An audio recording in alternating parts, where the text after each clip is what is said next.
Hi, boys and girls. It's me, Miss Angela, and my daughter. Autumn. We're going to be reading you a story today called A Pocket Full of Kisses by Audrey Penn and illustrated by Barbara Leonard Gibson.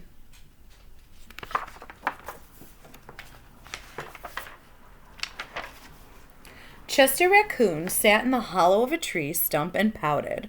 "Please, can we give him back?" he asked his mother. "I'll be really, really good if we can give him back."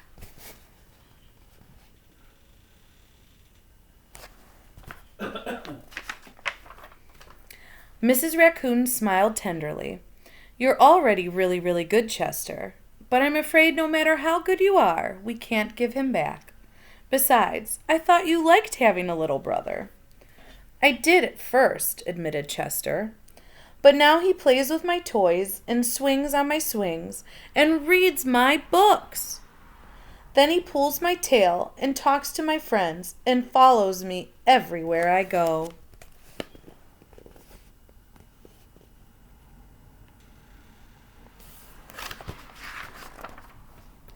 Mrs. Raccoon lifted Chester onto her lap and smoothed out his worried, furry forehead. "That's what little brothers do," she explained in a very motherly tone. "It's no different than sharing the woods, or sharing the stream, or sharing the food we find. Ronnie wants to be just like you."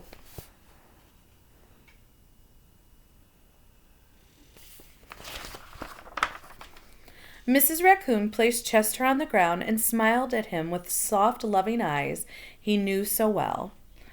"I think someone needs a kissing hand," she said in a voice that was warm and inviting. She took Chester's hand in her own and spread open his tiny fingers into a fan. Leaning over, she kissed him right in the middle of his palm. Chester felt the warmth of that kiss rush from his hand, up his arms, and into his heart. And when he pressed his hand to his cheek, he could hear his mother's words in his head. "Mommy loves you," they said. "Mommy loves you." Chester grinned so wide, the tips of his silky black mask crinkled upward. Even his cheeks flushed to primrose pink. He was the happiest raccoon in the forest.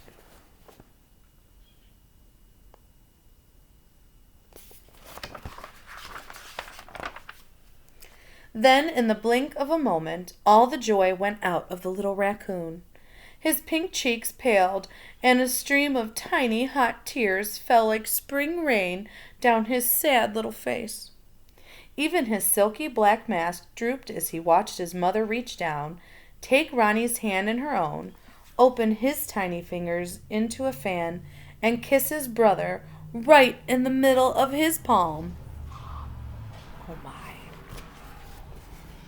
Oh, he's sad because his mom kissed his brother's hand. "That was my kissing hand," Chester gasped, in the saddest voice his mother had ever heard. "Why did you give Ronnie my kissing hand? Don't you love me any more?"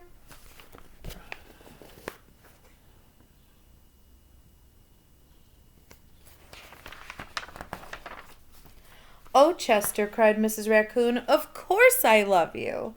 "Then how come you gave the baby my kissing hand?" asked Chester.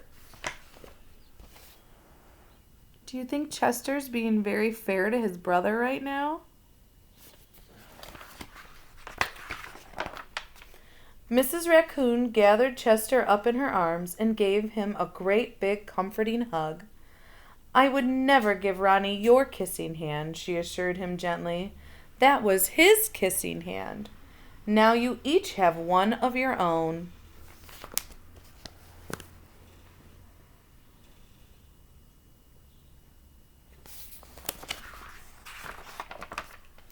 Chester wiped away his tears and settled in his mother's lap. "If you give both of us kissing hands, won't you run out?" Mrs. Raccoon laughed.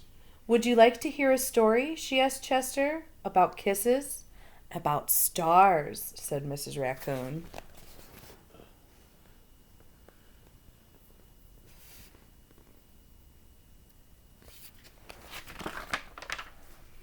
Every night, just before the sun goes down, it reaches out with its rays and touches every star in the universe.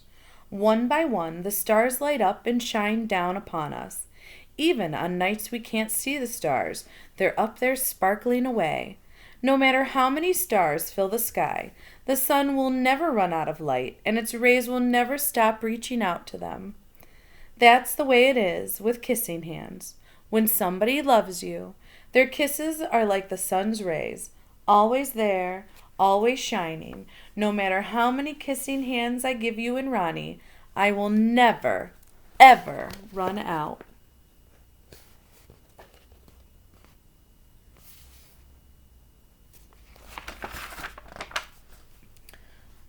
But you are right about one thing, Mrs. Raccoon told Chester. Ronnie's big brother widened his eyes and looked surprised. "What's that?" he asked his mother. "You are the big brother, and that deserves something extra special."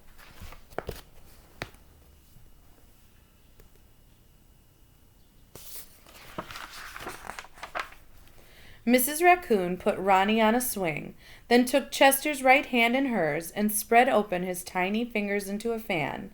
Leaning over, she kissed him right in the middle of his palm.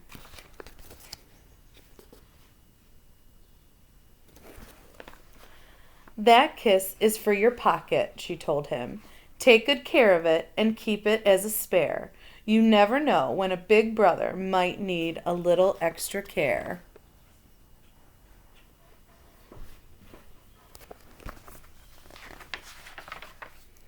Chester hugged his mother and romped away. "I love you too," he seemed to say.